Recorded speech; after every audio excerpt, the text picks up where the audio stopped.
Welcome back with a smiling face. Links to previous episodes are given in the video description, so don't forget to like, subscribe and share the video. Echoes of Shattered Destiny. Episode 25. There wasn't much of a sleepover after that, though it wasn't for a lack of trying. Cassidy and Clara could feel the tension in the room and knew from the looks on our faces that what we talked about hadn't been good. Soon after wrapping up, Brianna came downstairs, her eyes raw and red with the opened envelope clutched in her hand. I knew Brianna needed space, but I also knew that leaving her alone wasn't the right thing to do. It didn't take much convincing to get her to say, but I think deep down she wanted someone to confide in, someone who understood. After promising Cassidy I'd show up to training tomorrow, she and Kendrick left, following Mason and Clara. The four planned on going out for drinks, and I was glad they were able to continue their night. Staying here would have just meant DG in all of our foul moods. Holly decided to stay, and I found I was genuinely glad she did, even if she had to leave early the next day for a therapy appointment. Late in the night, Brianna, Holly, and myself curled up on the massive bed Maddox had made for us, swapping stories in the dim lights draped around the bed's canopy. Brianna talked about the letter her parents had left her, breaking down halfway through as sobs racked her body. I'd been stunned when Holly wrapped her arms around Brianna and I, hugging us both. I'd never gotten close enough to her to notice before, but her scent was light and held hints of elderberry and rose. The letter written by her parents was a goodbye of sorts, a piece of themselves too sad to dare read out loud. Just hearing about it made my eyes water and fill with tears. I pictured my own mom, and all of the good and bad memories between us. They had told her how much they loved her, how proud they were, and how she'd never be alone, not for 1 second. Every step of the way, every milestone in her life, they would be there. Hearing Brianna talk about the letter prompted Holly to mention her own parents. I'd never pressed the topic with her out of fear that she'd shut down and close me off even more than I already was, but as she talked I listened with unbridled interest. It had been a padded, golden-plated prison she'd lived in during her time with our father, and while she'd grown to hate every second of it, there was a time where she wanted nothing more than to make him proud. Only when she realized how impossible that was, did she finally crave true freedom. She had a longing for the mother she'd never met, the one currently trying to enslave me, but it was tainted with disappointment. Nothing would change the Blood Witch's path, not even the daughter she'd never met.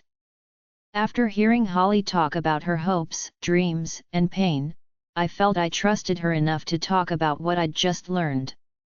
I hadn't realized how much I needed this, venting in the dark to two people who I trusted, who understood in their own ways. It's a good thing I had because this week had barely just begun. Days passed by in a blur, each one melting into the next. The entire pack was tense, all of us going back to our normal routines as if everything wasn't falling apart. Between the lingering stares and whispers whenever I went out in public, it felt like everyone was holding their breath, waiting for the next shoe to drop or the next MR to happen. Each day I bounced between warrior training, witch training, spending what little time I could manage with friends and family, and stuck in meetings with Zeke, Maddox, and a few others as we tried to figure out where the witches were reconvening. Maddox had left a few men to scout the town the witches had once occupied, but none had showed up since. Just yesterday, he'd sent his beta, who had been on leave taking care of his mate and newborn son, to Alpha Brand's pack to act as Alpha in his stead. Other groups were sent out to visit neighboring human towns. Clara and Mason went with most of them, mainly because of Clara's ability to tell if there was any magic cast on the area. All week, I kept up with practicing conjuration, and as easy as it was becoming, I was still utterly exhausted after every attempt. I'm sure it didn't help that there was a new stressor involved, one that had me questioning every move I made in case I somehow pulled magic from the wrong source. Cordelia assured me that I'd know if I were drawing on dark magic, but the fear still remained. Halfway through the week, Chris showed up. Per our old tradition, I stayed hidden as he entered the training room, greeting an entire class full of students. When he turned to introduce himself, I launched my attack. The old man still had KR senses, because not a second after I sounded my battle cry, he'd pivoted on his heel and struck. We fought for what felt like 15 minutes, neither one of us yielding until Amelia came in and began clapping. A truce was called, but I know I would have won had we kept going for just a few more minutes. Funny enough, Chris said the same thing about himself. It was Thursday night when something changed when the other shoe finally dropped. The shadows had been restless for hours, thrashing and writhing in the forest the moment the sun had gone down. I could hear them whispering from where I stood on the balcony just outside our bedroom. Maddox had his arms wrapped around my waist, his damp hair tickling my cheek as he spoke, but I wasn't listening. I could hear them. They were trying to work up the courage to come closer, to speak to me directly. Their slippery little voices had grown in angst after I'd learned it was my family line that created them, and that it hadn't been conjuration that allowed me to control them without making deals, but the fact that they came from my magic. Our bedroom darkened as the shadows had finally come to a consensus. The lamp on our bedside table, which was currently on, began to flicker. When it sputtered out, cloaking the room in absolute darkness, I noticed the shadowy mass that had appeared.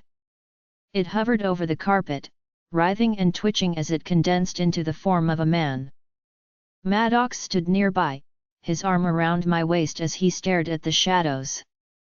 He was suppressing his surprise, but I felt it seep through the bond. It was still jarring, even after all this time, seeing them up close and hearing their dark, melodic voices. Newcomers, they have arrived. The shadows whispered, dozens of voices overlapping one another as they spoke almost in tandem. Who has? Maddox demanded, narrowing his golden eyes into a glare. We do not speak to you, cursed Alpha.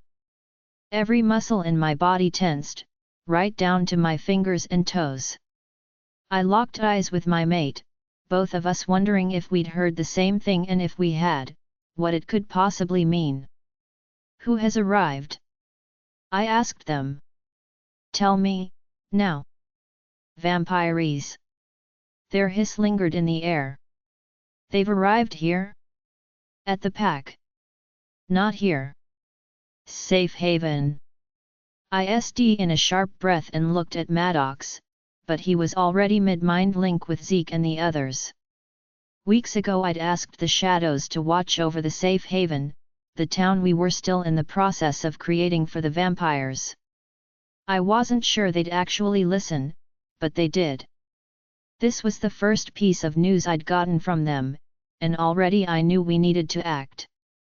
There was only one other I'd given the location to, someone whose survival would be a testament to my newfound magic. Deacon. Everyone's up and getting ready. We'll leave within the hour and get there before sunrise. Maddox grunted. His posture was tense, and his jaw locked tight. It wasn't the newcomers that had him like this, but what the shadows had called him.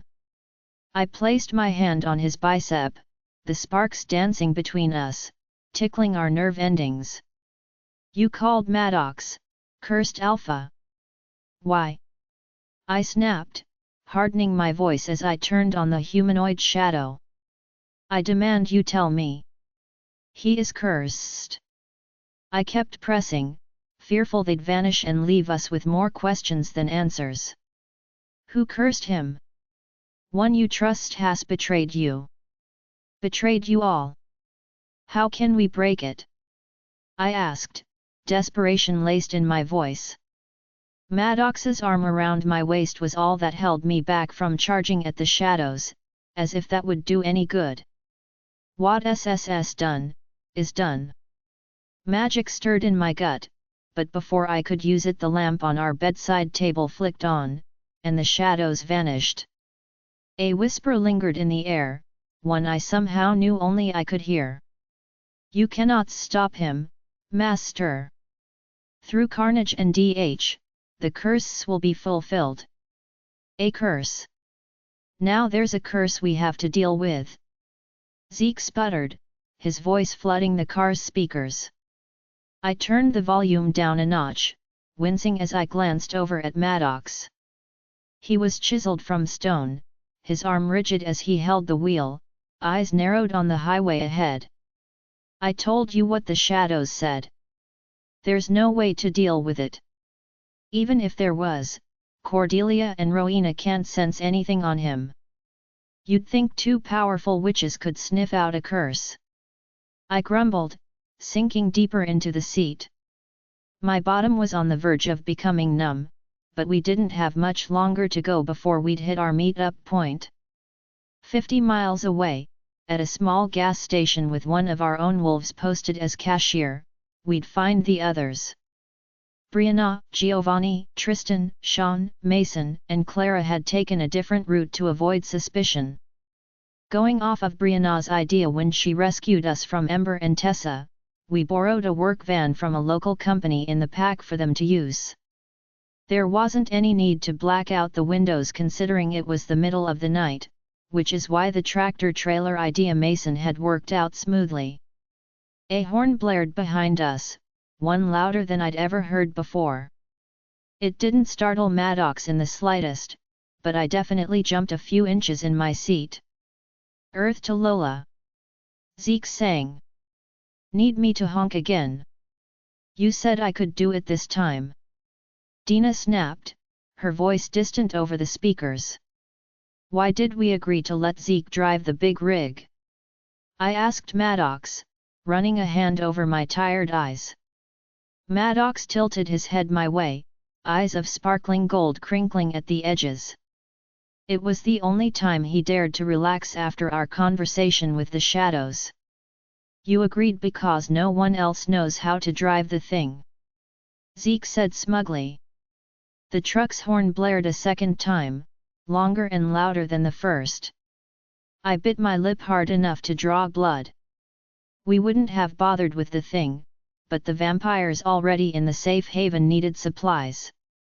Among the usual lot of clothing, first aid, and hygiene products was a fresh shipment of blood bags. In between spending time with his family, Maddox's beta had been responsible for getting the shipment to the meet-up point. He'd also been tasked with transporting Bridget there once I told her about my conversation with Deacon, and that there was a strong chance he'd make his way there in the future. From there, the cashier we had in place would contact one of the few wolves staying at the safe haven to pick up the shipment. What, Zeke? I jumped, startled a second time.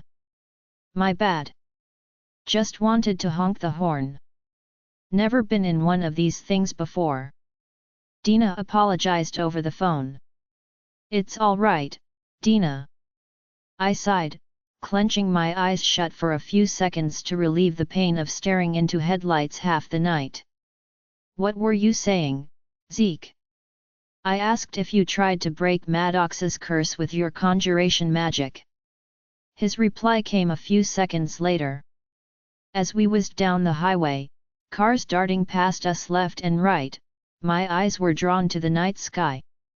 Stars kissed the horizon in a sea of silver and navy blue, reaching up to meet a moon so bright the street lamps almost weren't needed.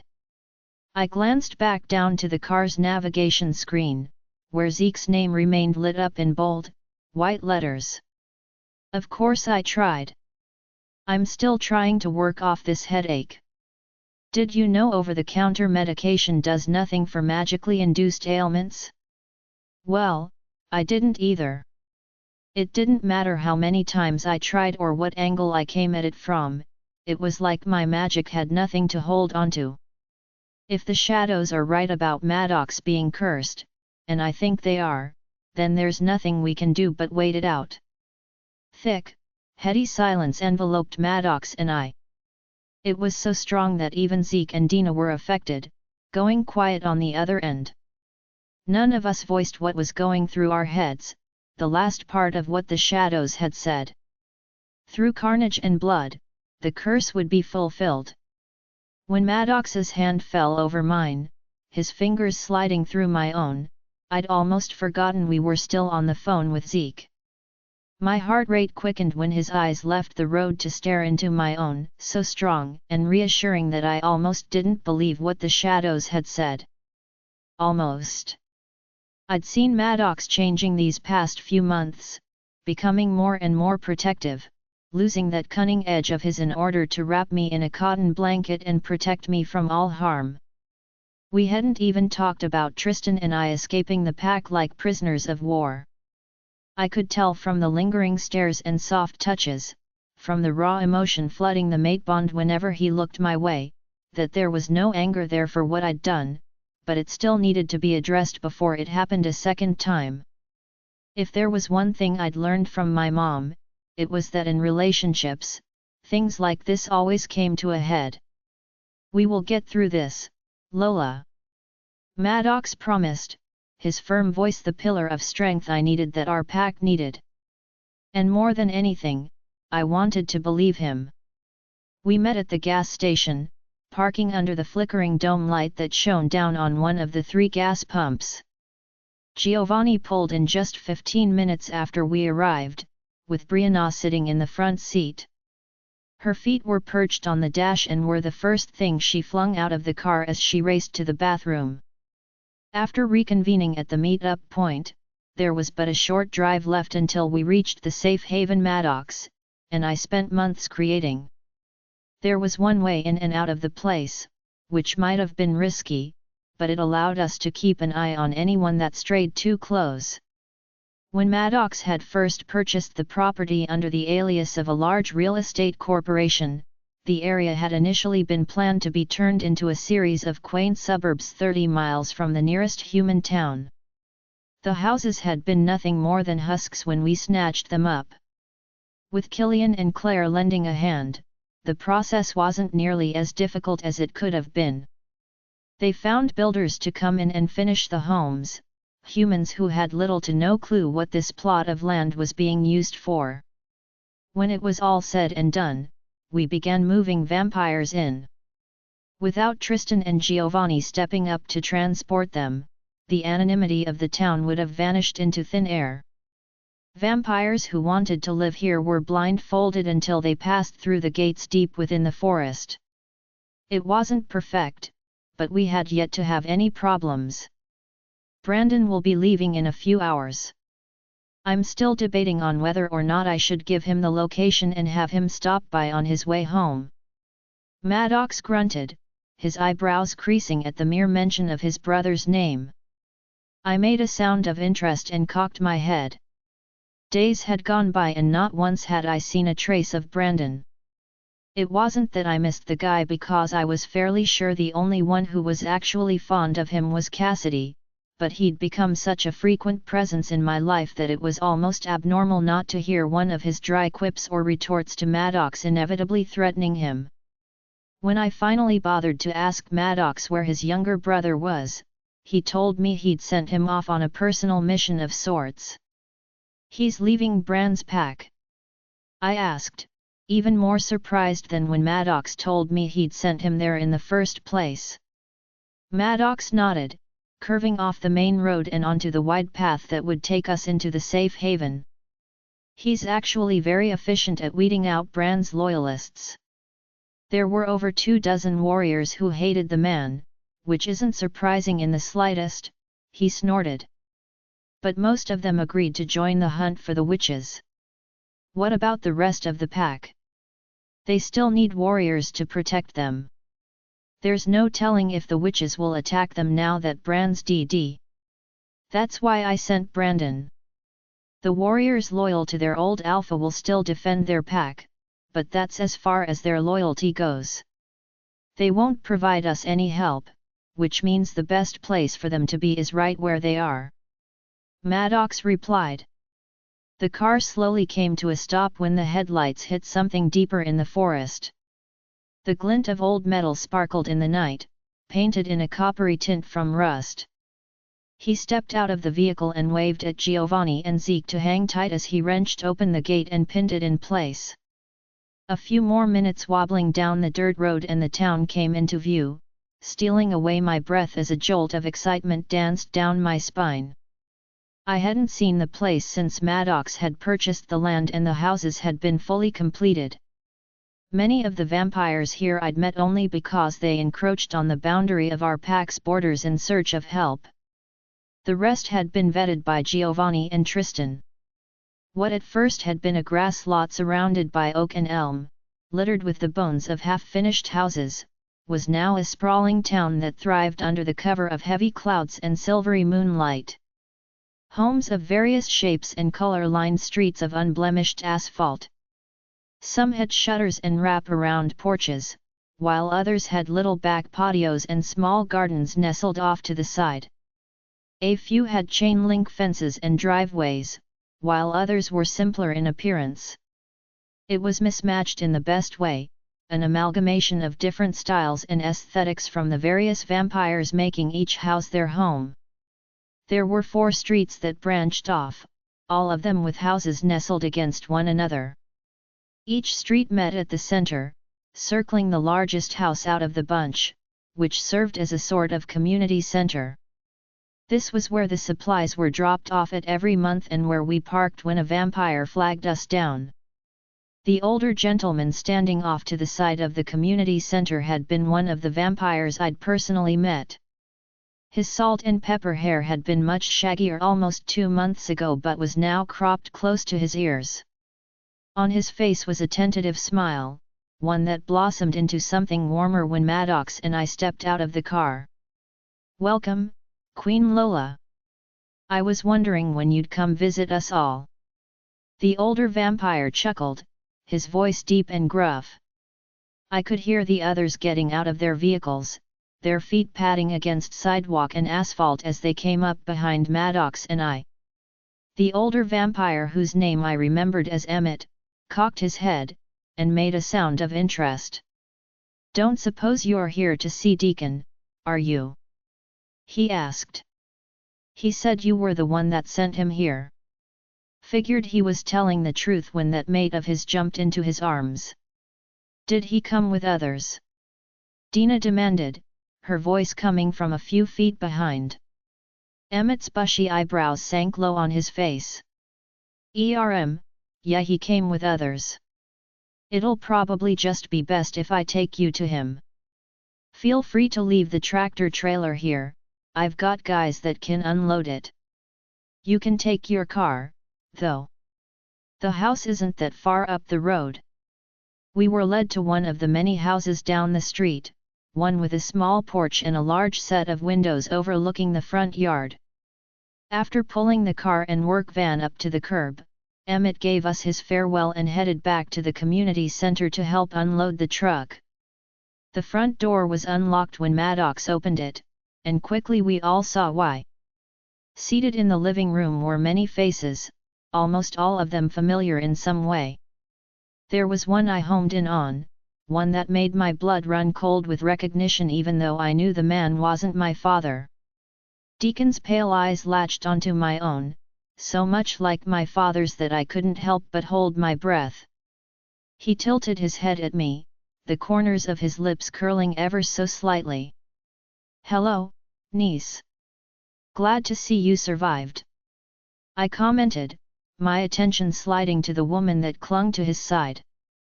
Bridget met my stare, her eyes strong and slender nose upturned as she nodded respectfully. She'd once looked at me like I were the enemy, analyzing the way I stood and moved as though she were searching for weak points, but not anymore. She seemed completely at ease in this quaint little house, perched on the arm of the antique sofa with a glass of what I knew to be blood in her hand. She wasn't the only one in the room, though. There were a few other vampires, most of which had been here for a few weeks now. 2 men around Maddox's age, one with hair as pale as snow and the other with curls that mirrored Giovanni's, though they were a tad bit more unruly, were situated on a set of recliners just off to the side. Well, when you told me this one here was alive, I had no choice but to get back to her. Deacon grunted, his ice-cold gaze thawing when he turned it towards Bridget. Maddox, who had been quietly observing everyone, gestured to the large map sprawled out on the coffee table. What is this for? Deacon extracted himself from Bridget, who frowned at him like she hadn't gotten her fill of his touch, which she probably hadn't considering they both almost died recently. The man I was still coming to terms with as my uncle extended his hand for Maddox to grasp. Alpha Maddox, I'd say it's nice to finally meet you, but I've heard all the rumors and know that most who cross your path don't stay alive for very long. He grunted, a hint of amusement weaseling its way onto his face, softening the sharp angles that must have belonged to my father's father. Maddox shrugged but didn't hesitate to stare Deacon down with his golden-flecked eyes, taking his hand securely in his own. That's typically because they threaten what's mine. I don't sense you'll make that mistake though. He mused, his lips twitching and eyes darting down to where I stood when I jabbed my elbow into his ribcage. Play nice, I said through the mind link. Seems like it's a common occurrence that smart, powerful women end up saddled with hot-headed men. Deacon snorted, glancing back at Bridget. Who better to keep us in line? Giovanni said smoothly, a ghost in the corner of the living room. See? He gets it. Though from what I hear, Lola gets herself into a fair amount of trouble as well. Deacon chuckled, quickly rubbing at the stubble on his face before tapping the surface of the map. His finger landed on the forest that surrounded this little town, the border to the safe haven we'd constructed. We're setting up a perimeter around the town. I did everything in my power to make sure we weren't followed, but we don't have magic on our side. The witches do.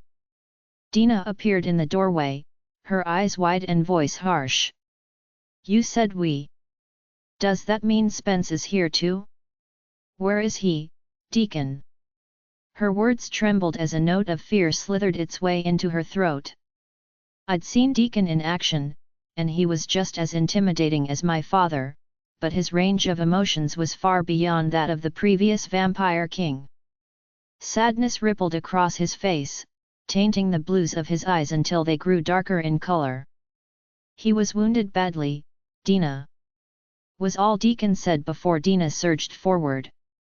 She and Bridget must have had some sort of standing with one another, because the auburn-haired vampire didn't stop Dina or seem threatened by her in the slightest.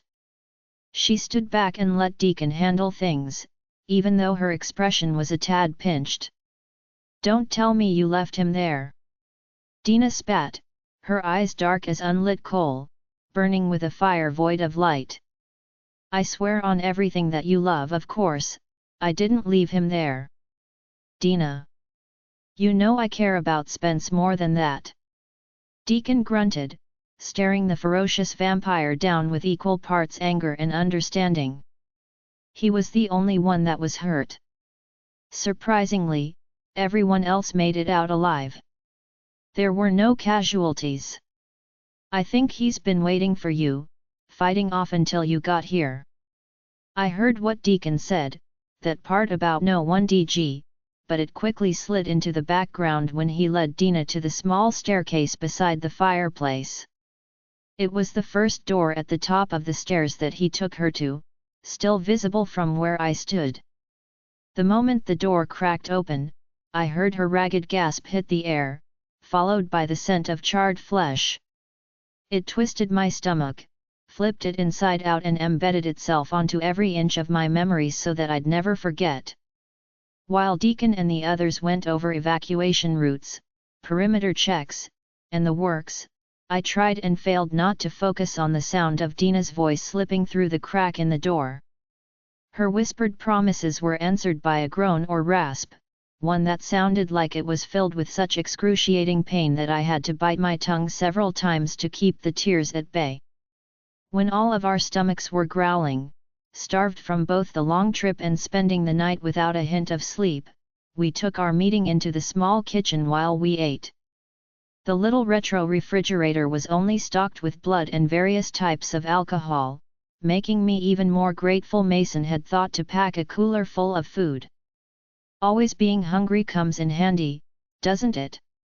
He said smugly, smirking at both Clara and I. She swatted his shoulder but grinned around bites of her sandwich. Yeah, it does. Sean said through a mouthful of sour cream and onion chips. Protection magic isn't my strong suit, but if there's any sage lying around, I can try a spell that helps deter unwanted visitors. Clara suggested, flicking her curls over her shoulder when all eyes turned on her. I'd need someone to run me around the perimeter though. Mason swallowed a bite of his sandwich to chime in. I can handle that part. I'm sure you can. Brianna murmured, sharing a smirk with Clara. Deacon nodded, clearly deep in thought as he stroked the stubble coating his jaw. It certainly wouldn't hurt. Unless the witches did follow you and are close by. Won't they come running if they smell another witch's magic around the place? Bridget countered, her legs swaying from where she sat on a clear part of the countertop. If they did follow, they're going to come running either way.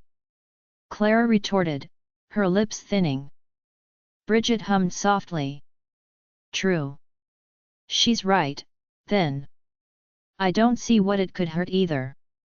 Chase and Stefan, think you can find some dried sage for Clara here? Deacon asked the two vampires hovering along the outskirts of the room, leaning against the doorway as far from the rest of us as they could get. No problem, boss.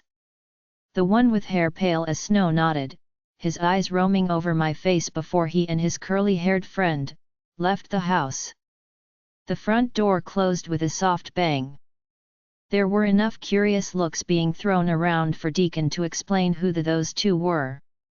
Apparently, there were plenty of vampires here that wanted to help, they just didn't know how.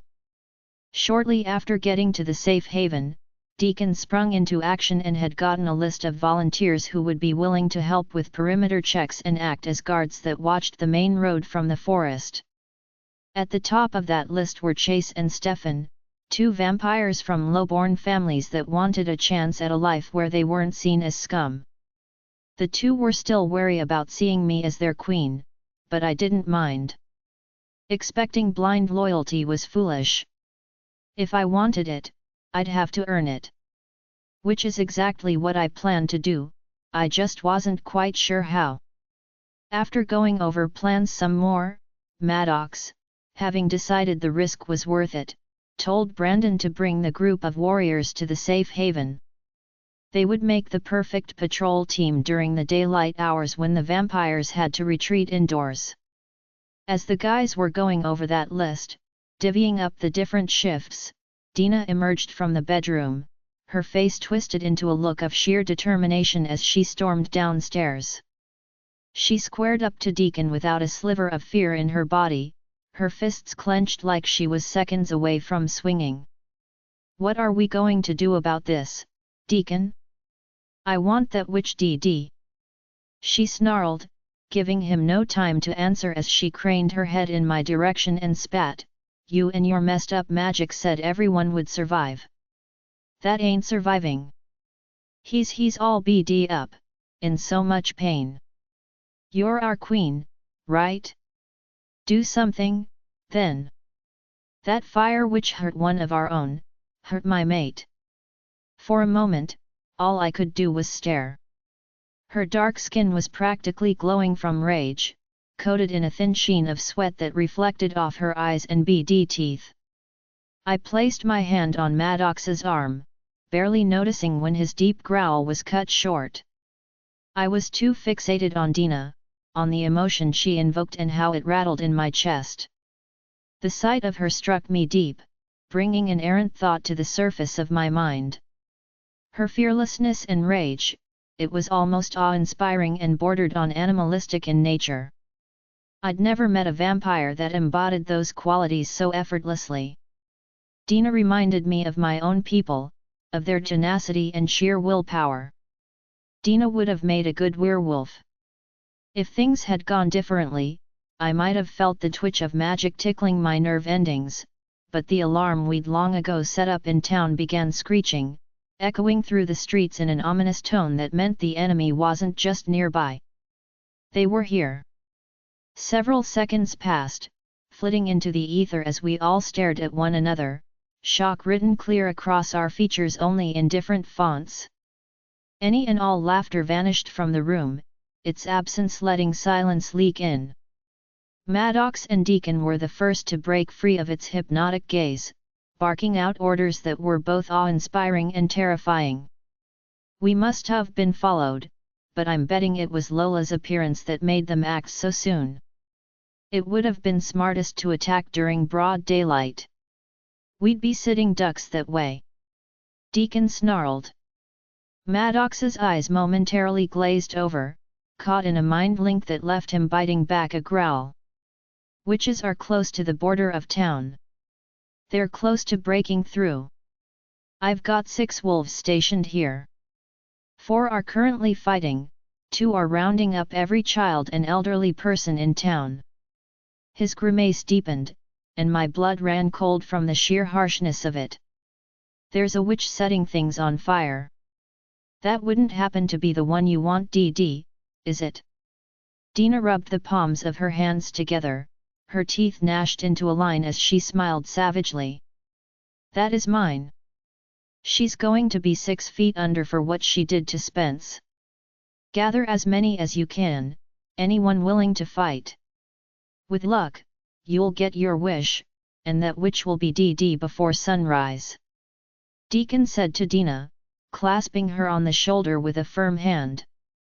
During that split second where they looked into each other's eyes, I thought something might have passed between them, an unspoken vow of sorts.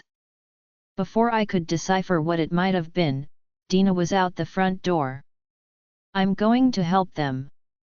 Those witches won't know what hit them. Brianna chimed in, a deadly glint to my best friend's eyes. She met Giovanni's intense stare before searching my face. It took me a moment to realize she was asking for permission. I might have been her Luna, but it was likely that these were the witches that had helped Mr. her parents. Justice wasn't something I'd keep from her, no matter how much I wanted her safe. Just like me, Brianna had been given the gift of power, and power demanded to be used. Go. I told her. Make sure they know exactly who they've FD with. When she slipped out of the kitchen, I grabbed onto Giovanni's arm before he could follow. He turned his impossibly dark eyes on me, and I felt them probing my face, peeling back the layers to every emotion I hid within. Keep her safe, Giovanni. I all but begged him. I will. He promised. With that, he and Tristan left, followed by Sean and finally, Zeke. Mason seemed to have grown pale during that time. Worry in his eyes, fear written across his soft features that brought me back to that awful night, the night I helped KL his mate. He had the same look on his face as he stared at Clara. I'll be safe here, Mason. I won't leave this house. I promise. She said soothingly, her plump lips softening into a reassuring smile that took away some of the agony on his face. You'll be here when I get back. He mumbled, seeing no one but the curvy witch that demanded his full attention. She nodded, her curls bouncing around her shoulders. I will. I'll be right here. A look of utter surprise lifted my eyebrows and parted my lips when Mason pulled Clara into his arms and smashed his lips against hers, pouring every ounce of his worry and fear into her willing embrace. She accepted it all, tangling her fingers in his hair to draw him deeper, matching every stroke and sigh he let out with one of her own. When they pulled apart, Both were breathless and red in the face. "I want a kiss like that before we go out there," Bridget mumbled, her eyes darting up to skewer Deacon. My heart just about stalled in my chest when Maddox's voice flooded my head. "Lola, can I talk to you in private now?" I replied, glancing at the front door. He nodded stiffly, tilting his head towards the living room. Neither Deacon nor Bridget commented as we slipped out of sight. The front door slammed shortly after, letting me know Mason had officially left to join the fight. The longer Maddox stared at me, flecks of pure gold swirling in his irises like fireflies in the dead of night, the more I felt myself teeter towards the edge. Already adrenaline was coursing through my veins, growing stronger with each one of our friends that left to join the fight. If I didn't do something, I swore I'd explode. "Lola," he began, and I felt my control slip ever so slightly. I shook my head at him, perhaps a bit harder than necessary, but I needed to get my point across. "Do not tell me I can't go out there, Maddox. I get it, you want to keep me safe, but you can't. Maybe once you could've, but with magic and witches and evil spells meant to take away my free will, you just can't anymore. We are not going to win this by locking me away in a tower like some princess while our friends fight for their lives. I love you, Maddox, but I am going out there to fight." I exhaled, my heart pulsing against my ribcage as he stared and stared. I hadn't meant for it to come out like that, rushed and callous, but we had seconds to get this out in the open. We should have talked about it sooner, gotten it over with and communicated, but it became too easy to shove it all under the rug and enjoy the blissful moments we had together. He swept me into his arms, his heat melting into my skin and his scent swirling around my head. I didn't fight him but sank into the embrace and felt his heartbeat quickening to match my own. My eyes drifted shut when his lips found my forehead, sending wave after wave of sparks skittering along my skin. When he pulled away, his eyes slightly hooded, they were absent of anger. "I know, Lola. I wasn't going to keep you from the fight. He let out a sharp breath, his eyes falling shut. "I wanted to apologize for being so selfish with you. You're a Luna, the best I could have ever asked for, but I've been keeping you from your full potential by smothering you. I haven't been treating you as my equal, and that stops today." His thumb swiped at my cheek, making me realize a tear had escaped my eye. I blinked a few times, clearing my vision so I could stare up at him. How he could be so raw and understanding when it went against his very nature, I'd never know, but it would be a part of him I'd cherish forever. "We need to go out there and help them," he said, a wicked glint in his eyes, one promising danger and destruction. "Are you in?" I wanted to say yes more than anything, but there was something I needed to do, something I'd been wanting to do since we'd gotten here. "I'm in, but I have to do something first," I trailed off, debating on how much I should say. There was no telling it would work, so I wanted to keep the details to myself. "I'll catch up with you, okay? Promise." He was reluctant, I could tell by the way his eyes darkened, turning that ferocious gold into a ruddy bronze. "Go. I'll watch over her." Deacon barked. "Bridget's just gone out to help as well." A second time, I was swept into Maddox's arms, only this time around his lips closed over my own. Every sense I had working on overdrive shut down one by one, all going lax under Maddox's intoxicating taste. His scent flooded my nose, mixing with the adrenaline in my veins and filling my heart with enough love to make me feel as though I were floating. When he pulled away, I realized how much I truly had to fight for, and finally understood that even with conjuration, it was one of the biggest weapons I had against the Blood Witch. "What's your plan, kid?" Deacon asked, tilting his head, and eyeing me with a look I couldn't quite decipher. I turned towards the stairs, listening to the uneven rasp that droned on and on. I need to talk to Spence. The sight was so much worse than I could have imagined, and the smell it was near overwhelming. His eyes were stark white, so pale against mottled, charred flesh that it struck a chord of terror within me. He laid flat on the bed, his chest barely moving as he breathed in and out, in and out. On every exhale, his lungs would rattle, and eyes would flare with remnants of pain. There wasn't much left of his face, only 2 gaping holes where his eyes sat and stump that served as his nose. Even his hair had been BD off, lingering in wispy tufts that looked far too fragile. Some part of me wondered if his clothing had been welded to his flesh, or if Deacon had managed to cut it off of him before it could glue itself to the wounds. "Spence," I whispered, kneeling beside the bed. "I need to talk to you if that's all right. You don't have to say anything. If you can, I'd like you to blink once for yes and twice for no." His eyes had followed me as I entered the room and sank to the floor. Slowly, they closed and opened. I felt Deacon watching at my back, silent but present. "Yes. All right."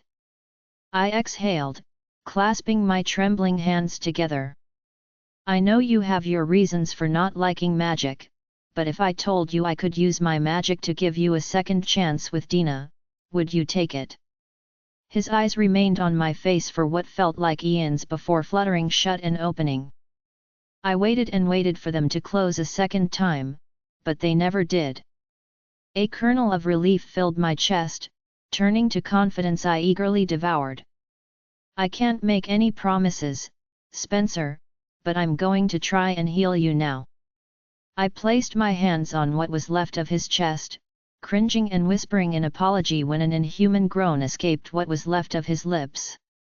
When my eyes closed, I pulled from that well of magic I'd felt a time or two, like a pool of pure electricity only I could tap into.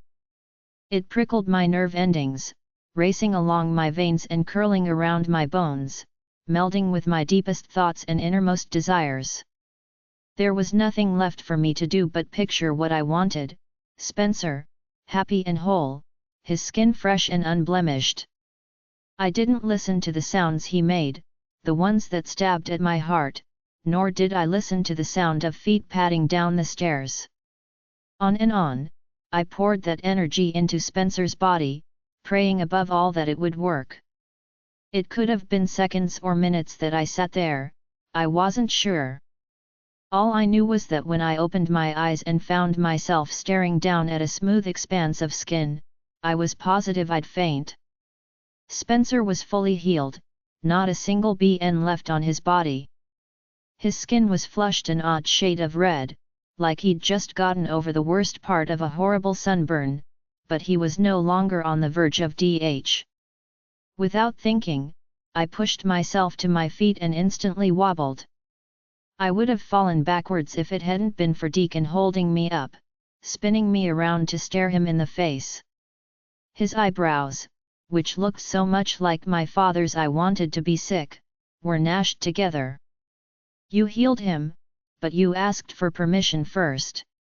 He grunted, speaking no more on the topic as he shoved a blood bag in my hands and said, "There's no time to pass out and nap. They need us out there. There's kids and families counting on their queen. Time to show your estranged uncle what you're made of, kid." This was bad. The battle was no longer waging on the outskirts of town, not with our lack of numbers and the witch's arsenal of weapons. Many of the vampires here weren't hardened warriors but families without a home, desperate for somewhere safe to raise their children and watch them grow. Seeing as Maddox and I refused to force anyone to fight, fearful they'd be KD and ripped away from those they loved, it left us at a huge disadvantage. Deacon had been right.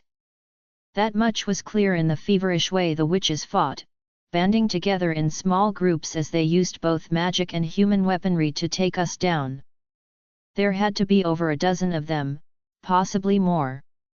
They could have waited until the sun had risen and claimed this town as their own, but there was always that chance I wouldn't be here.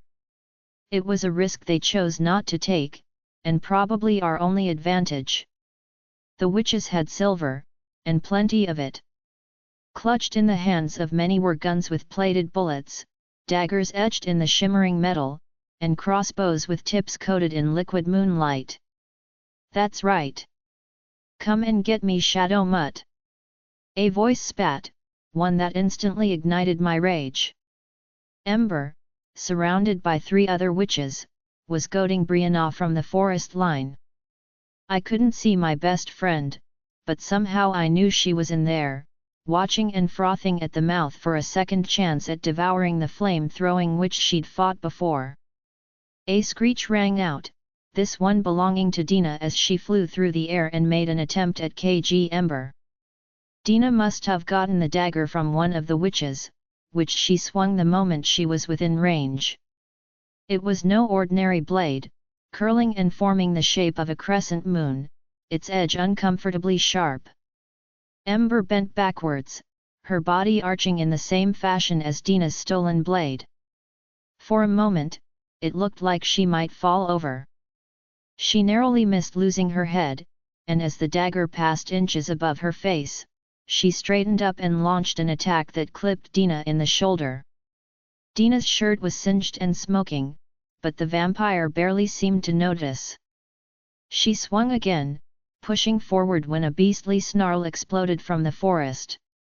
Brianna materialized from pure shadow, her fur flickering and waving like the curls of smoke that wafted off Dina's burnt flesh.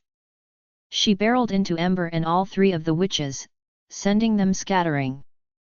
Her maw had been open, revealing pearly white teeth that begged to be coated in blood. At the last second, Ember had thrust another witch in her place, who was instantly snatched into Brianna's jaws and flung across the street, landing in a heap on someone's front yard. Ember went ballistic, throwing orb after orb of flame, raising walls of it and launching them at vampire and werewolf alike. I had just locked eyes on Giovanni when a prickle of awareness raced up my spine.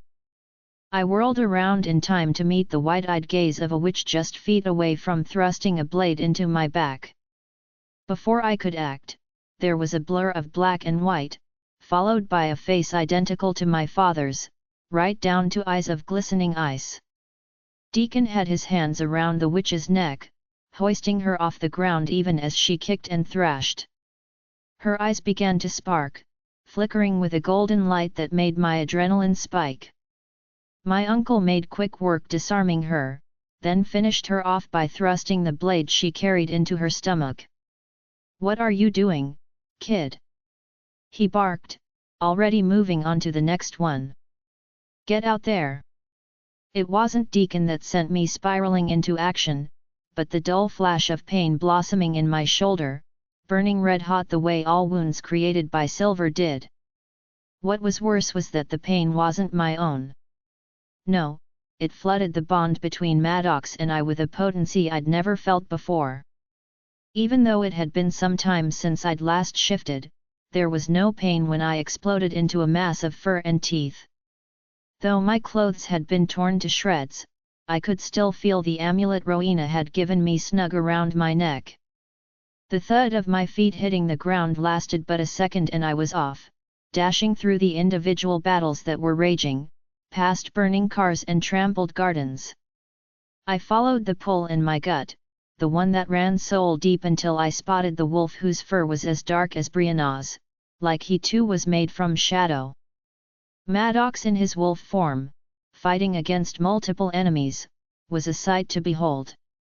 He moved with a deadly grace that was unusual for a wolf, but it held traces of that feral brutality I loved so much, like he truly was a wild animal with no thoughts other than to kill and devour.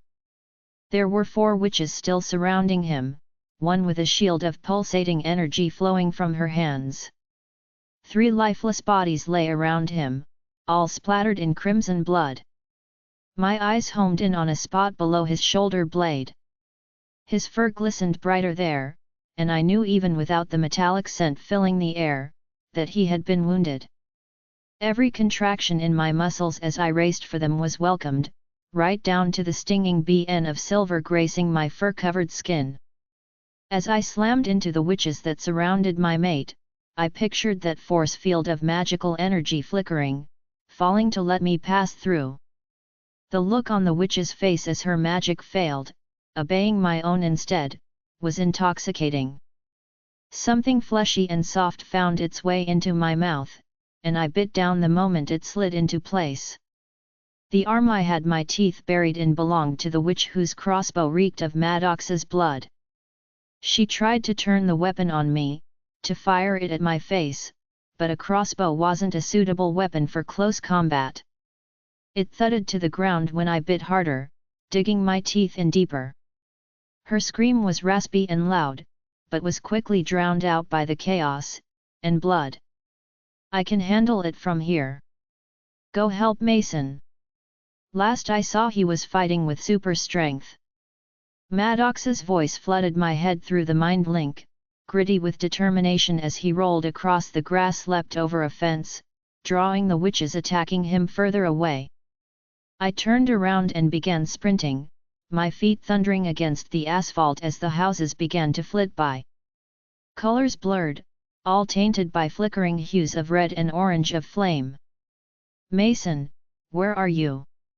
I shouted. His reply came instantly, as did his pain. "Behind the houses, the one with the broken fire hydrant." That was easy enough to spot considering water was still spewing into the air, falling down over our heads like fat droplets of rain. One witch in particular, an elemental from the looks of it, pulled most of the water towards her.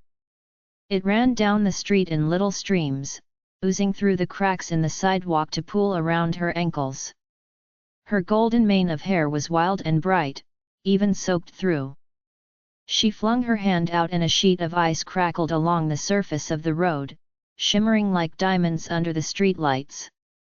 Sean, whose wolf was just a few shades darker than my own, had been close to snaring her with his teeth when he spun out on the ice. Without slowing my pace, I dipped into the well of magic I could feel humming, as though it were begging me to use it, and forced the water to stop flowing. The hydrant sputtered and forced out one last pathetic burst of spray.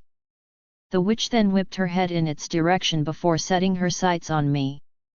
Her eyes widened with recognition, and I briefly wondered if she knew who I was or what I'd done. There was no time for her to attack, considering that brief distraction was all Sean needed to gain his footing. I pushed the muscles stretching and contracting in Maya's body and soared through the air, over the privacy fence that was standing on its last leg. I could now hear the snarls and yapping coming from Mason's wolf. Both he and the witch he fought were drenched, making his slate-grey fur darken to the color of ash. I didn't miss the mottled patches of blood on his fur, or how they drizzled down his torso and seeped into the earth. Chunks of splintered wood were everywhere, some coated in blood and others drenched from the hydrant's spray. There was an overturned swing set off to the side, coated in both mud and blood, pieces of the metal irreparably bent or broken entirely. When Maddox had said something about a witch with super strength, I didn't quite understand how that was possible. Now, staring at the muscular woman with runes and sigils tattooed over every part of her body, I understood.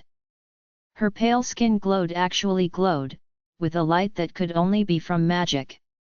Despite the bulk of muscle that covered her body, the way she moved was lithe and graceful, like she was dancing rather than trying to kill one of my best friends. She cartwheeled out of Mason's grasp, flinging herself on his back as she wrenched her hands into his maw. I watched as she began to force his mouth open, inch by inch until every one of his teeth were exposed. She wasn't stopping, her muscles straining as she kept pulling and pulling. He bucked and thrashed, trying to get her off him, but to no avail. I couldn't watch any longer and raced for the two of them. At the last moment, I hit a patch of mud and slid.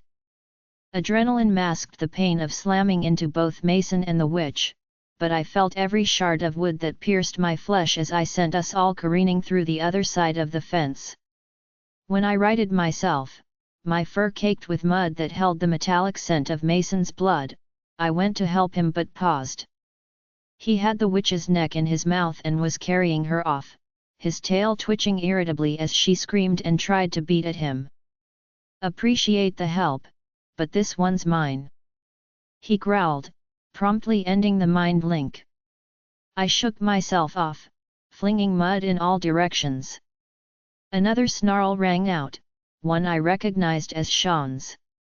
Before I could race off to help him, another voice entered my mind, this one wrong in so many ways as it split my head in two. "Lola, Lola, help me! Help me, please! They've got me! Ah, it hurts! It hurts so bad! They're going to kill me, Lola! Please, please!" The witches, they had Brianna. I didn't hesitate to bound into the forest, chasing the sound of Brianna's voice, the taste of her fear ripe on my tongue. There was something wrong, something so very wrong with the way her voice coiled around my thoughts and squeezed the life out of them. It wasn't through mind link that I was hearing her, I was sure of it. No matter how hard I tried to dig past her wailing, to the connection that spanned between us, I just couldn't. Thoughts refused to form, each and every one shattering under the grip of her pleas. "It hurts, Lola. It hurts so bad, so bad," she sobbed and screamed. I couldn't think, not even to figure out where I was going or whether or not I should slow down. The forest cracked and trembled beneath my feet. Limbs like outstretched arms reached to grab me, tearing away bits of my fur and drawing blood. Even the pain was dull, like it too was smothered by Brianna's voice. Suddenly, she went silent. It should have occurred to me that the wrongness in the air went further than Brianna begging for her life, for her best friend to come and save her, but I was too slow at recognizing it. Beams of moonlight speared through the treetops, hitting the ground in slender rays that gave off just enough light to keep from tripping over my own 2 feet. Shadows writhed and danced in the spaces in between, where the moonlight could not reach. The glint of silver blended in perfectly with both shadow and light, making it far too late for me to react in time. I felt the sudden burst of pain before I scented the blood. There was no stopping. Not with Brianna's life on the line, not with that deafening silence so close to SG me whole. At first, I thought I'd been hit by a dagger thrown through the air, but the force behind it was hard enough to slice through flesh and muscle, all the way down to bone. A second one hit, then a third, and a fourth. I twisted my head to the side to catch a glimpse of an arrow protruding from my back. It was accompanied by 3 others, each one jutting from various places around my spine of a porcupine. When a 5th hit, this one spearing me in between my ribs, Maya and I went down. We bounced and skidded along the forest floor, kicking up rocks and dirt as we disrupted those silvery beams of moonlight. My fur was receding, sinking back into my body as my bones shrunk and contorted, bringing on another wave of fear. There was too much silver in my body to keep up my wolf form. It took one last desperate thought to make my clothing reappear as I landed in a broken heap of torn flesh and exposed bone. With every breath my lungs rattled like they were full of liquid. I tasted blood, thick and dark, and instantly knew that this was not good. Every square inch of my flesh felt raw, like it had been through a paper shredder before being crudely put back together. I reached out with my mind and felt nothing. Maya was deep asleep, taking with her my connection to Maddox and the rest of the pack. I was alone, without any way of contacting the others for help. Even my odd attachment to Brianna felt just out of reach, so close that I could graze it with blood-coated fingertips, but not close enough. There was no way I could stay here. Bleeding, with arrows still lodged in my body that scalded my flesh and sapped my strength, I forced myself onto my hands. My arms trembled painfully, wobbling so much that I had to grind my teeth together to keep from collapsing. In and out, I breathed. Each time picturing Maddox, using his face as an anchor to keep me from blacking out. I had to get out of here before the witch that shot me caught up. The world went blurry when I made it to my knees. A dull bite of pain gnawed at them when stone and earth dug into my flesh, but it was nothing compared to the feel of hot blood trickling down my spine. One moment I'd been blinking away sweat and tears, and the next I was surrounded.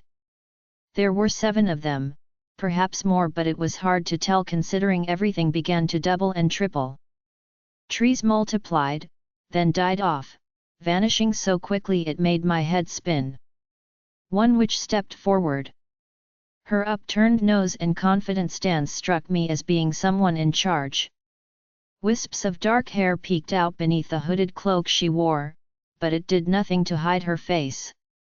Every single one of her features was hard, sharpened as though cruelty was the only expression she was ever destined to use. The witch tossed something to the dirt in front of me and said nothing as I squinted and waited for my vision to stop swirling. It was a crossbow, loaded with an arrow tipped in silver. Faster than the realization that spawned on my face, the witch sneered. She curled her thin lips back and beat her teeth, lowering herself to the dirt floor like she was greeting a wild animal. You got the upper hand on my pupils twice now, and twice they've been punished for their failure. Tessa and Ember are talented for their ages, but we cannot allow failure this far along. Can we, Lola? I could barely understand what she was saying. Something about training and those 2 witches, the ones that had chased us through the forest and nearly killed Dina. Blood drizzled from my mouth, seeping into my clothes, and running down my chest. Splotches of darkness, far colder than the shadows, began to fill my vision. They grew and multiplied, each one draining what little strength I had left. It was a miracle I managed to stay upright, still knelt in the dirt like a prisoner of war, which I had a feeling I'd soon become. Even on the verge of passing out, fear struck far swifter than the arrows that pierced my flesh. If I passed out, blacked out for even a second, these witches would take me. I'd be gone, lost a second time, and Maddox would be the one to suffer the blow. Hazy and speckled with shadows, his face came to mind. He'd storm this entire forest, uproot every single tree, and leave no stone unturned as he searched and searched like a madman on a mission destined for failure. He'd bellow and snarl, losing his grip on his wolf as the people we loved surrounded him and tried to rein him back in. It wouldn't work, though. I knew this because it hadn't worked the first time.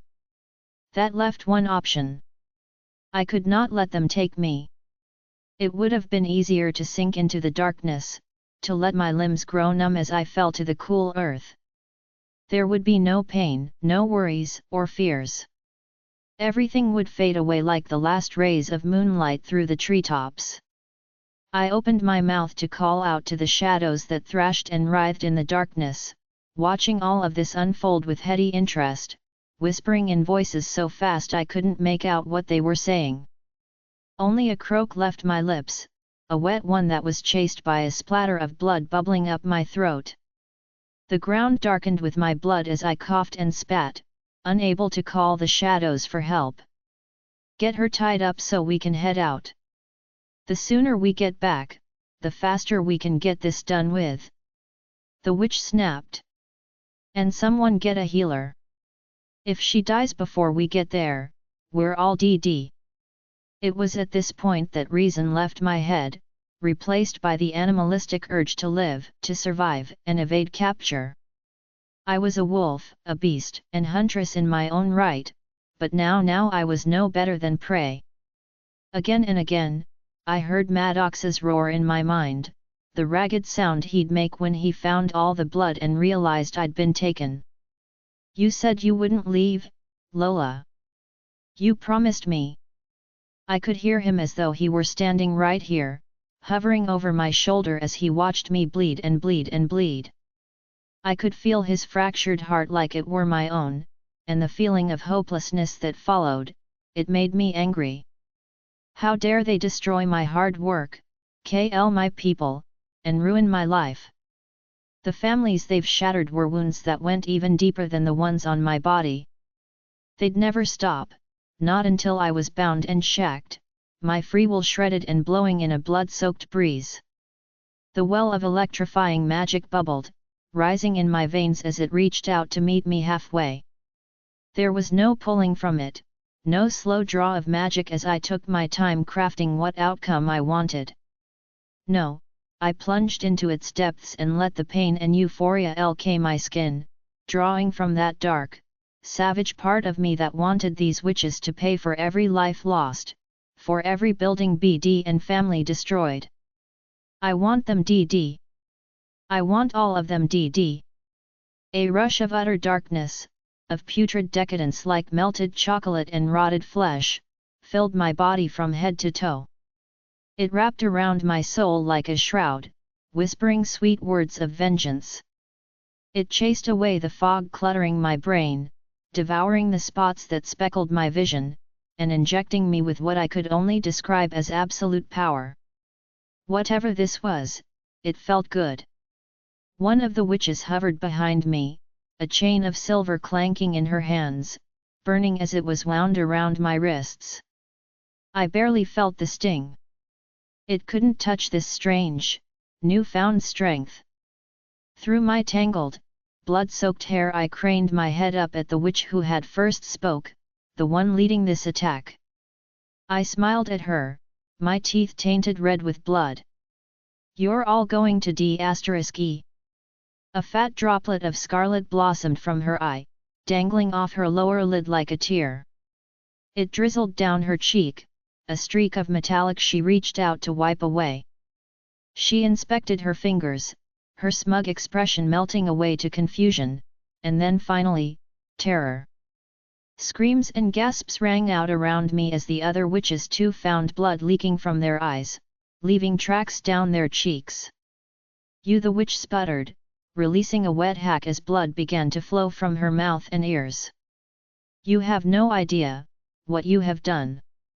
She, like all the others, clutched at her face as though it would stop the flow of blood from their bodies. Faster and stronger it grew, egged on by my rage and the command I'd given. A single thud sounded and was the start of many. Where the others died screaming, their last wails cut off as a final wet gurgle took over, the witch leading this coup, she died quietly.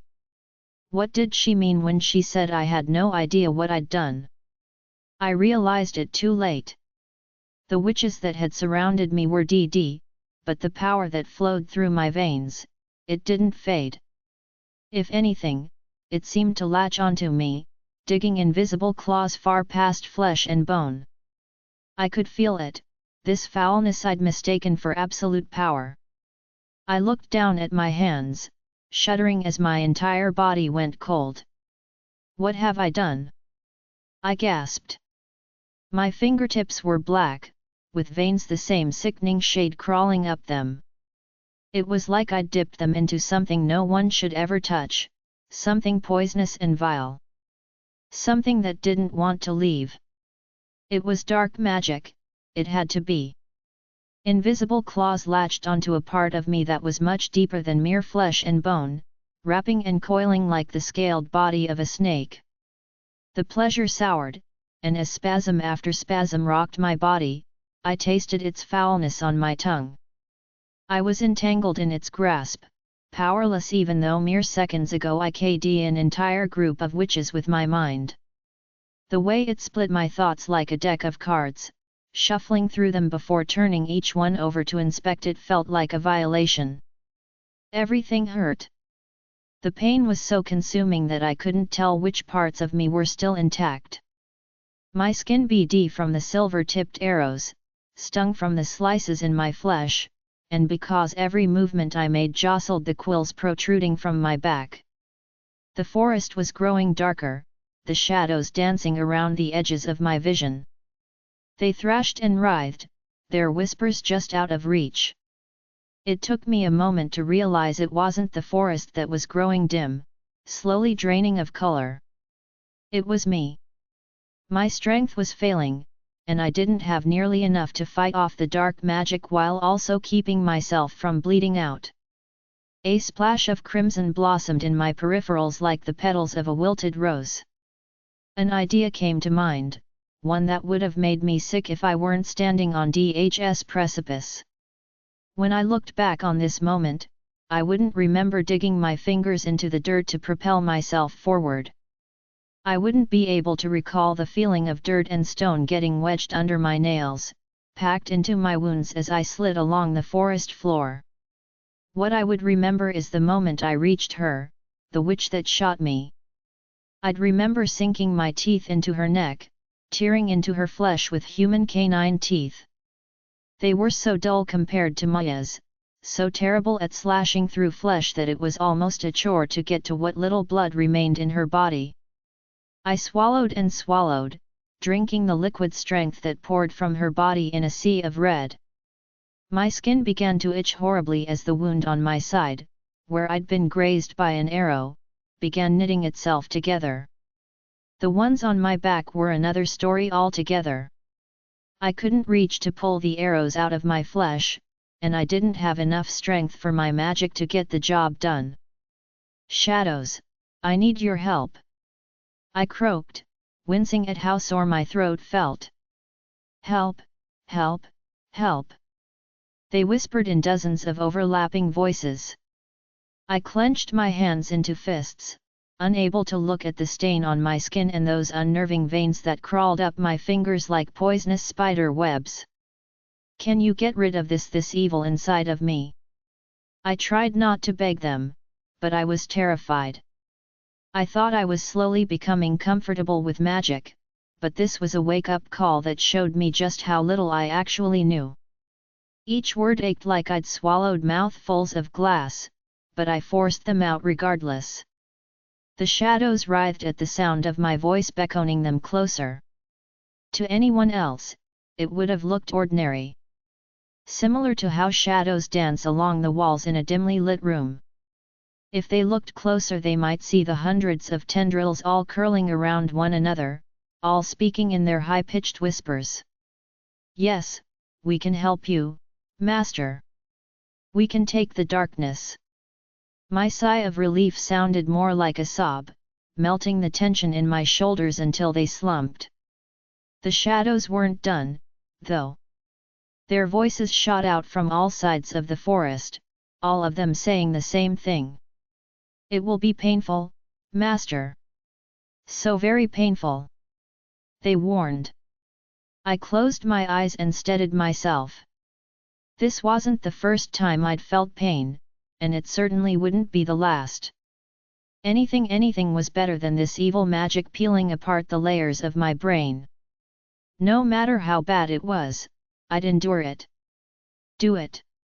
Do it now and you can have the DD witch's blood. I whispered. As I anticipated, the promise of magical blood sent the shadows into a frenzy of excitement. All at once they shot out from the cover of the forest, slinking from behind trees and untangling themselves from the brush. Like leeches bloated with the anticipation of blood, they flung themselves at me. It was like every shadow in the forest had come. They moved so fast that I didn't even have time to cover my face. Darkness flooded my vision, the impenetrable kind that blocked out every single one of your senses and left you wondering if this was what DH were like. The pain wasn't instant, but it did come without warning. I'd been encased in the shadows, hearing only their chatter when every muscle in my body contracted and every bone flexed. My mouth opened but no scream came out, only excruciating silence.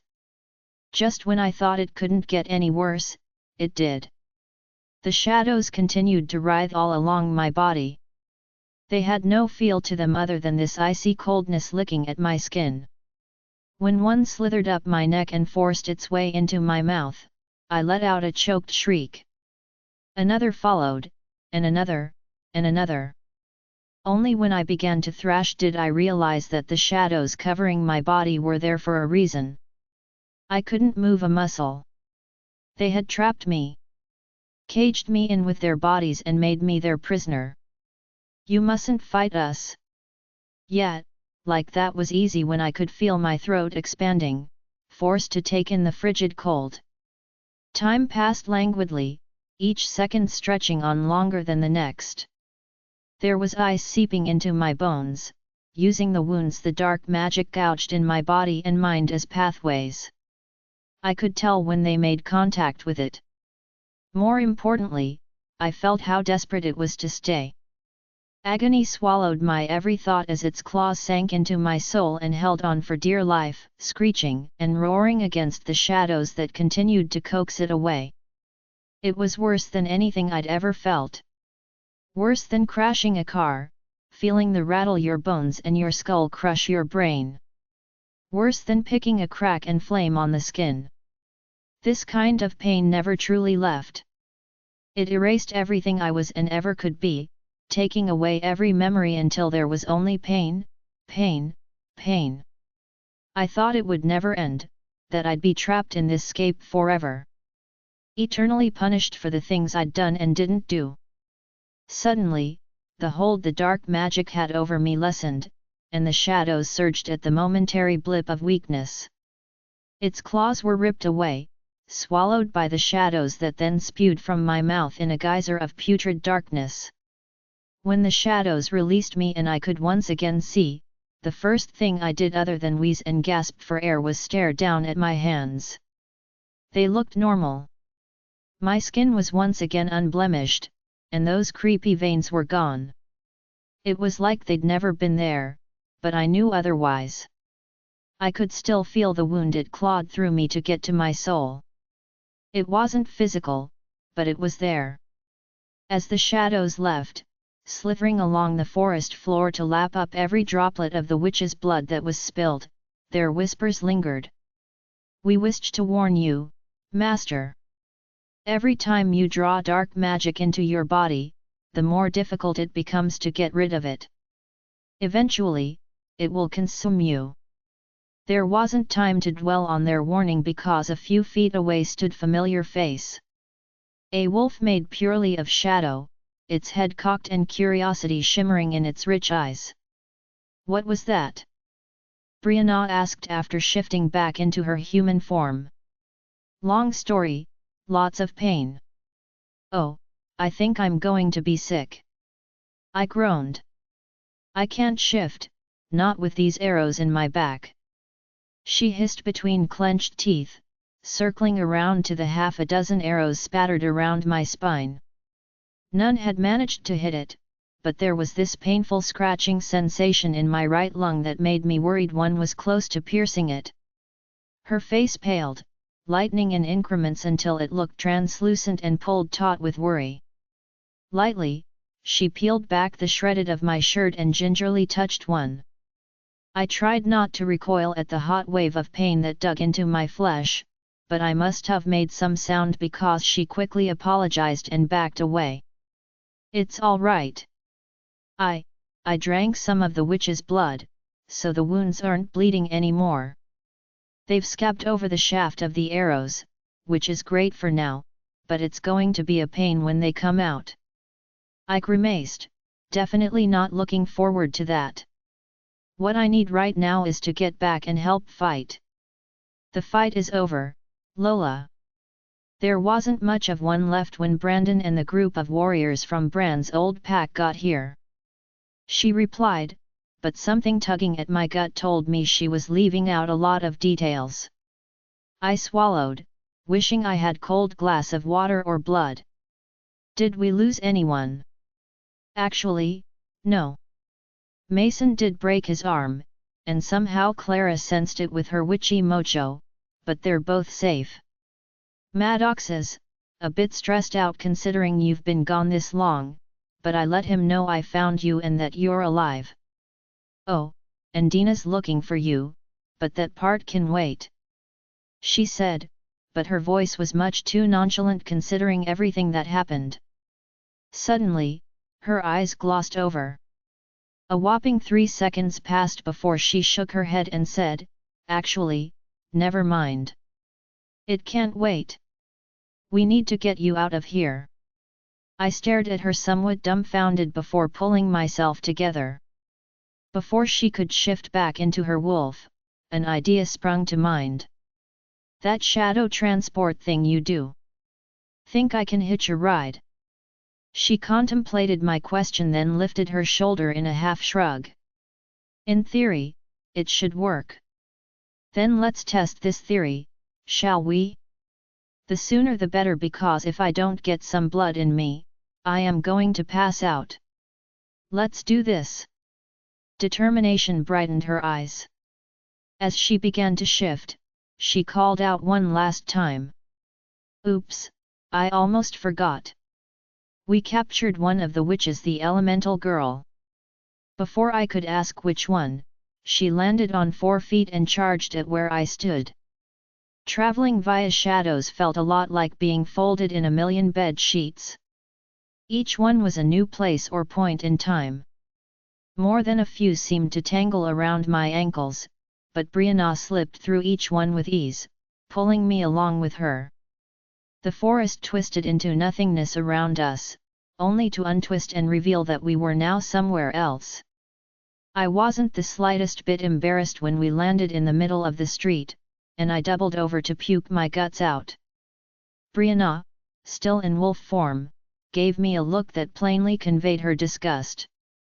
I swear she was trying to curl her lip, but since she had a long snout instead of her button nose, it didn't translate correctly. "Don't look at me like that. You have any idea how it feels to travel through the shadows when you're not made of them yourself?" I grunted, spitting out the rancid taste of vomit and blood in my mouth. As much as I needed another hour or two to fully recover from the nausea alone, time was of the essence. We'd landed smack dab in the middle of town, only 10 feet away from an altercation of some sort. First, I noticed Tessa at the very center of it all. Her hands were bound behind her back, and she was sporting a pretty nasty GH on her forehead. The blood it oozed was rich and carried notes of gardenia and rose. I spat a second time when saliva pooled in my mouth. Tessa was on her back, staring down the snout of a wolf the color of storm clouds. Several shades darker than Mason's wolf, this particular wolf wasn't the least bit familiar. "That one of the warriors from Bran's pack?" I asked Brianna, who had once again shifted into her human form. "Nope." She popped the word in between her lips. "That's Dina." I cursed. Brianna's sharp gaze softened. She pursed her lips and murmured, "You didn't even realize you did it, did you?" No, it came out as a whisper. "I didn't. She wants to kill that one since her twin got away. Brandon actually ran into the fire witch on his way here. He's got a nasty on his shoulder to prove it." Brianna pointed out, her eyes still on the mess ahead. "Well, let's go intervene. Shall we?" Turns out, there wasn't much I had to do to turn Dina's attention away from Tessa. My mere presence was enough to have her hackles raising and lips pulling back to show rows of sharp teeth. Brianna situated herself in front of me, standing off to the side in case I needed her. Standing a healthy distance away, keeping a firm watch on Tessa, was Clara, Mason, Sean, along with a mixture of vampires and warriors. "Dina," I said in greeting. "You look good." Brianna snorted but covered it up with a well-placed cough.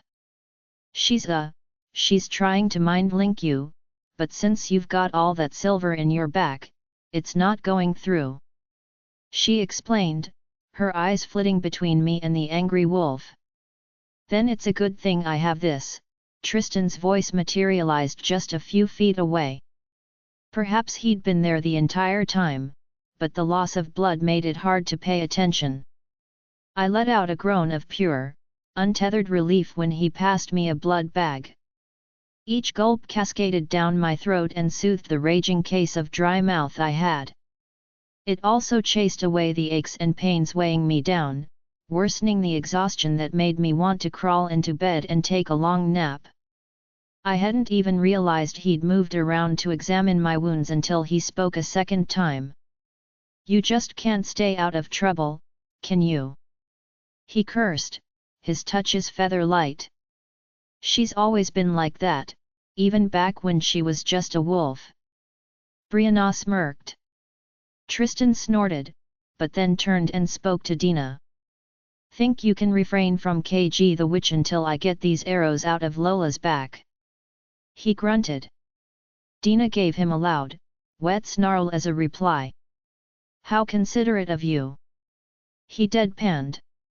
I barely felt it as he peeled away the back of my shirt, even more so when Giovanni showed up with even more blood. The click of the switchblade Tristan used was drowned out by the rush of energy roaring in my ears. What topped the cake was that Giovanni had news of Maddox, and for once it wasn't bad. He's on his way with Zeke, Deacon, and Brandon. They're gathering the DD to BBD and making sure all the fires in town are put out. Giovanni explained, his expression perpetually pinched considering his mate was roaming around in her human form. I couldn't help it, not when he narrowed his eyes and glared at every male within a mile radius. "You get used to it," I promised him, my lips tilting in a half-smile. He grimaced, his eyes locked on my best friend. "I somehow doubt that." With the blood and a little bit of magic to speed things along, the wounds on my back healed up rather nicely. After the torture I went through with the shadows removing the dark magic from my system, I wasn't sure I'd ever react to physical pain the same again. The moment the last wound healed, Dina's voice exploded in my head over mind link. "You did this, didn't you? Don't even bother lying to me, Your Majesty. Or should I kneel and call you Luna like everyone else? You turned me into a wolf." She snarled, her fur bristling. I didn't deny it because what was the point? No one else could have done it. I swear, I didn't mean to. It was a stray thought I didn't even give any importance to. I have no clue why this happened. I explained honestly, knowing it likely wouldn't make a difference. Most vampires hated werewolves, and I didn't expect that to change overnight. It made Dina's reaction understandable given she was one of the many that didn't care for them. "When I get done killin' this witch, I'm coming for you. Tell that to your little vampire bodyguards." Her eyes flashed murderously. Not thinking, I took a step towards her. She swung her head around and snarled, snapping her teeth threateningly. Brianna inched further in front of me, sinking into a defensive position that would only make things worse. I didn't want to imagine the carnage of a fight between them two. "I don't think it's a good idea to kill Tessa, Dina," I warned her. "I'm willing to bet she has useful information on what's going on." "Information for you? I happen to care less about what she knows or don't know. Her twin KD my mate, and I will not let that stand," she replied without looking at me, already padding forward to slowly stalk Tessa. "Sean, Mason, get everyone away from her. She's newly shifted and I don't want her hurting anyone," I said via mind link, only partially relieved when they pulled Clara and the others out of the way. I shook my head at Brianna when she asked if she should stop her. It had been me that turned Dina into a wolf, a fact I wasn't sure I'd ever fully process. So, I should be the one to deal with the consequences. There were 1,000,001 plans racing through my head, all of them ending with Dina and I fighting it out. If she was able to mind link me, that meant I didn't just give her the physical form of a wolf. I must have given her a wolf spirit too.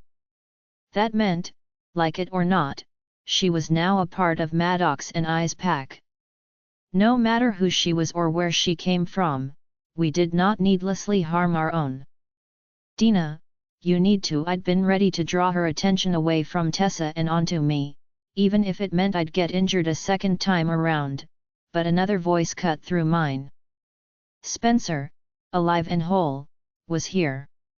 The mop of hair on his head was tangled and his clothes rumpled, like he'd just woken up from a deep sleep. His eyes quickly darted around to survey everything, from the damaged houses to the charred cars and overturned fences, before finally latching onto Dina's wolf. "Baby, is that you?" Dina whirled around faster than any of us, huffing the air in great gusts before letting out a long, harrowing whine that could only mean one thing. "It was an accident," I said softly. "I never meant for this to happen." Spencer and I locked eyes. They were the same color as the soil in the forest, dark and vibrant with life. He didn't say anything to me, but he did nod ever so slightly. He spread his arms as he took in Dina's wolf, raking his eyes over every strand of fur from her swishing tail to her snout. He whistled under his breath. "You look beautiful, baby. Even as a wolf."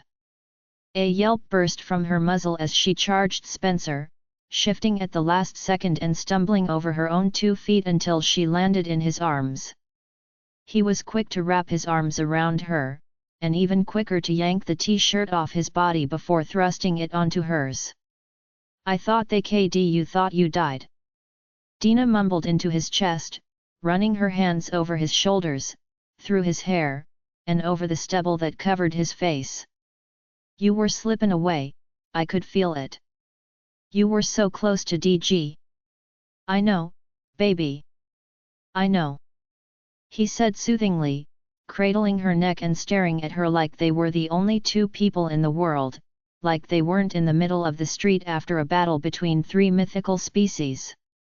"You're my mate, Spence. Ain't that something? There's this chain tying us together now," she rambled. "It's a mate bond. It means that your wolf, is also attached to him," I explained, trying my hardest not to interrupt their moment, but this was something they needed to know. "So, the voice I keep hearing in my head is my wolf." Dina blinked, not an ounce of her previous rage on her face. "I'm still a vampire, but you also made me a wolf. Don't take this the wrong way or nothing, but that kind of power shouldn't be available to anyone." "Believe me, I agree. It's terrifying having this much, but if it means I can keep my people safe, then I'll use every drop," I replied wholeheartedly, then slid my attention to Spencer. "It doesn't matter to me who the vampire's chosen to follow, as long as it's not the witches. Deacon clearly cares about you and the others, but know that even if I don't have your loyalty, you have mine." Dina's eyes flickered between Spencer and I, a million words sparkling behind sheets of amber. Her mouth popped open and stayed open. "Thank you," was all she said, her voice soft and genuine. I wanted to personally tell Dina the ins and outs to being a werewolf, considering I had no clue how to reverse what I'd done, but I never got the chance. I scented him long before he wrapped his arms around me and hoisted me off the ground, but that did nothing to dull the absolute relief I felt when I looked into Maddox's eyes. There were knots of vicious tension in my shoulders and in the freshly healed muscle along my back that I hadn't even realized was there. When the sparks danced along my skin, like tiny electrical currents at my nerve endings, they vanished one by one. "Goddess, I missed you," I muttered, only getting out half a groan before he smashed his lips against mine and swallowed my pain whole. Maddox didn't erase what had been done to me, but with every languid stroke of his tongue against my own and with every soft N*P he left on my lips, he took a piece of the trauma and cradled it in his arms. Every single time I stared into his eyes, falling into the darkness that filled them, I realized that there was nothing in this world I had to shoulder alone. "You terrify me, you know that," he snarled in between kisses, his eyebrows gnashed together. "Terror is not an emotion I'm used to feeling, and I'm quickly growing to hate it." I'm sorry, Maddox. I never meant to run off on my own. The witches tricked me, somehow. They used Brianna's voice to lure me away, but I'm safe now. We're all safe now. I breathed, quickly going silent when I placed a hand on either side of his face. How one person could fill another so completely, I'd never understand. Every single facet of me, every flaw and strength, Maddox had access to. Loving another person like this was terrifying in and of itself, but it was a risk I couldn't imagine not taking. Well, we're somewhat safe. I take it you've seen the newest addition to our prison. Maddox grumbled. His eyes were swirling with flecks of gold when they slid to where Tessa sat in the grass, so tightly bound she couldn't move a muscle. I wasn't sure who put the gag in her mouth, but I appreciated the added precaution. I'm looking forward to getting some answers for a change. I replied eagerly, not at all thinking about how we'd get those answers. I'm willing to bet anything that she knows. I stopped abruptly, the words disintegrating on my tongue, though I wasn't sure why. Deacon and the others had returned, Brandon included, but that wasn't what made me pause. Zeke was the only one of us not talking, separate from the little groups we formed to relish in the addictive, but fleeting, feeling of victory. He stood off to the side, a few feet away from Tessa as he stared her down. It wasn't until Maddox, and I walked over that a sinking feeling rocked me in the gut. Zeke, what is it? Maddox said the words I couldn't, the ones that were currently lodged in my throat. Our close friend didn't tear his eyes away from the witch, didn't so much as blink when he shuddered and said the one word none of us wanted to hear. Mate. The trip home was filled with silence. It wasn't the comfortable kind that faded into the background and made your eyelids grow heavy as the purr of the car's engine droned on and on. This one was full of tension and unspoken words that were so loud they needn't be spoken at all. Zeke, Clara, and Mason hitched a ride with Maddox and I since Tessa was currently tied up and unconscious in the back of the work van Brianna drove. Giovanni and Tristan had no choice but to sit back there as well, considering they were the only windows blacked out from the rising sun. It would have been safer to wait until dark to move, but we didn't have the time to waste. There was no telling if Ember would come back for her twin with more witches, and now that the location of the safe haven was compromised, we needed every spare warrior available to protect the territory. It did help that Deacon, Dina, and Spence stayed behind, but there was still the risk of the witches attacking during the day. Since my nerves were too frayed to sleep, I spent the entire drive home thinking of ways to magically protect the safe haven Maddox and I created. Undoubtedly, Cordelia would be able to help. She could use her protection magic to cast an alarm-like spell, one that would alert us if any witches crossed the boundary, but it would do nothing to give us a heads up I'd been able to turn a vampire into a werewolf and a werewolf into a shadow creature, so I couldn't help but toy with the idea of somehow creating a protective shield over the land. It was a solid plan, but I'd have to be extremely specific on who would be allowed through. By the time we made it to the pack's boundary lines, I had a stronger idea of what I wanted to do. I had no doubt that it would take a crap ton of energy, but a shield was exactly what the safe haven needed. Vampires without ill intentions would be able to pass through and seek shelter, along with any wolves from our pack. While Maddox, Zeke, and a few of the others transported Tessa into one of the reinforced holding cells, I ran my plan by Cordelia. The middle-aged witch had been in the middle of smudging the house, singing a whimsical song as she waved the smoking bundle of sage through every corner of each room. She'd been hesitant over how much energy it would cost me, but was positive it wouldn't draw on any dark, evil magic. After telling her about Tessa, she very reluctantly gave me a bundle of some bitter-smelling plant she called hemlock. There wasn't a drug or herb on this planet that could take away a witch's power, but this poisonous root would make it harder for Tessa to have access to it. The only stipulation was that it couldn't be administered for more than a couple weeks, or you'd run the risk of death. It gave us time, and time was exactly what we needed. Only Brandon, Zeke, and Maddox remained when I made my way down to the prison cells. The overhead lights were bright, reflecting off the pale tile floors and white walls. If you turned your head and ignored the row of glass boxes with cots inside, you could almost fool yourself into thinking this was some ordinary human office building. "What are you doing here?" I asked Brandon. Maddox's brother was mean-mugging Tessa through the observation glass, his arms crossed over his chest as he leaned against the wall. The scowl on his face was identical to Maddox's. Zeke, who sat in one of the metal chairs looking just as distraught as he had hours ago, snorted dryly. I asked the same thing. "And I'll say what I said before. What's it matter?" Her twin nearly melted my head off and everyone for wanting to know where I can find the BH. Brandon snapped with a surprising amount of hostility. Maddox leveled a look in his direction, one that was scarily calm. Brandon held his brother's stare for a few tension-filled seconds before averting his eyes.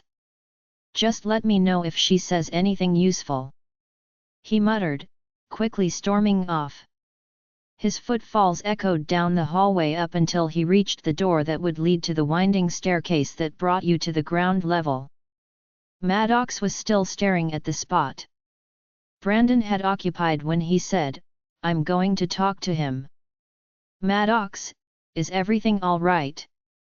I asked, placing a hand on his arm to stop him. The sharp edges of his jaw and lips softened when he turned to look down at me. "I'm not sure. He's always on edge, but this is worse than usual. I'll see if I can find anything out. Let's hope I get to him before he finds the liquor." He grunted, tossing me a look that told me Brandon would be in deep shit if he drank his way through Maddox's whiskey collection. With Maddox and Brandon gone, I had nothing left to do but fixate on Zeke's forlorn stare and the which it was focused on. Tessa sat on the cot in her cell, her back to the wall and her feet stretched out in front of her. There was dried blood on her forehead, peeling where it reached the corner of her down-turned lips. "Has she said anything?" I asked. "No, she's been surprisingly unhelpful," Zeke said sarcastically, his chin in his hand. "You know, I'd never been in a rush to find my mate. It wasn't until I saw you and Maddox together that I started feeling like there was something missing. It's hard to believe that she's it. My missing piece." My stomach clenched painfully at the bleakness in his voice. It was terrifying to think that the selfless man who dropped everything to help Maddox and I wouldn't get the future he deserved. Even with all the power I held at my fingertips, I had no clue what to do to help him. "Have you spoken to her?" He didn't meet my eyes, instead choosing to look at the floor. His reflection stared up at me. Its eyes were familiar. I'd know them anywhere, just as I knew the sound of his laugh by memory. The hopelessness in them, that was foreign. "No" was all he said, and for several seconds we sat there in absolute silence. The clock on the far wall ticked louder and louder as its hand continued to move. Zeke forced out a sigh, his shoulders slumping. "Maddox already told me, Lola. You can stop beating yourself up trying to figure out how to say it."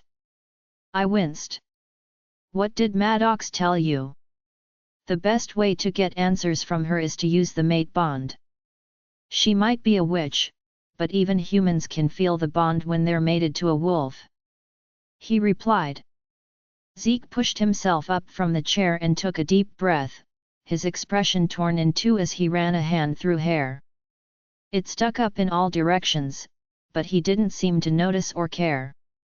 The hulking warrior responsible for running an entire pack, even if it was smaller than mine and Maddox's, was hesitating all because of one little witch. The loss of his dimpled grin and easygoing attitude was like a kick to the stomach, but no amount of supernatural healing could wipe away the guilt. You don't have to do this. You know that, right? If you want to walk out of here and never come back, I'll support you. Maddox will support you too, but I'll still tell him to back for good measure. I assured him, forcing a smile at the end. I know you both have my back. You and Maddox have been like family to me. Even if it weren't both our species on the line, I'd go in there for you guys. He said, his soft tone contradicting the fact that he was easily 6 foot tall and comprised of hardened muscle. The emotion that had been on his face was wiped clean, leaving nothing but emptiness in its wake. It was chilling to see Zeke put on the same stone-faced mask Maddox often wore. For some odd reason, it reminded me that Zeke was just as much as an alpha as Maddox was, even if he didn't spend much time in his own pack. At the last minute, he turned. Maddox isn't the only one who'd do anything for his people. He winked and slipped inside Tessa's cell. The metal chair was cold and hard against my backside and only grew more uncomfortable as the minutes slipped away. Every time Zeke spoke, I'd analyze Tessa's face for the slightest reaction. It was clear she had training that extended past magic. She remained silent the entire time, through every single question and accusation Zeke threw her way. Even when he threatened her with death, she didn't so much as blink. The only reaction she had came in the form of a grimace, and it was when Zeke mentioned the mate bond between them. She wrinkled her nose and pursed her lips, glancing away from him in favor of staring at the far corner of her cell. You think some stupid bond is going to change anything? Please. It means nothing. She chuckled incredulously, then waved her hand in Zeke's direction. Just get on with the torture already. Anything is better than this. Join our Facebook and WhatsApp group for more updates, link is given in description. Rest audiobook will be continued in next episode.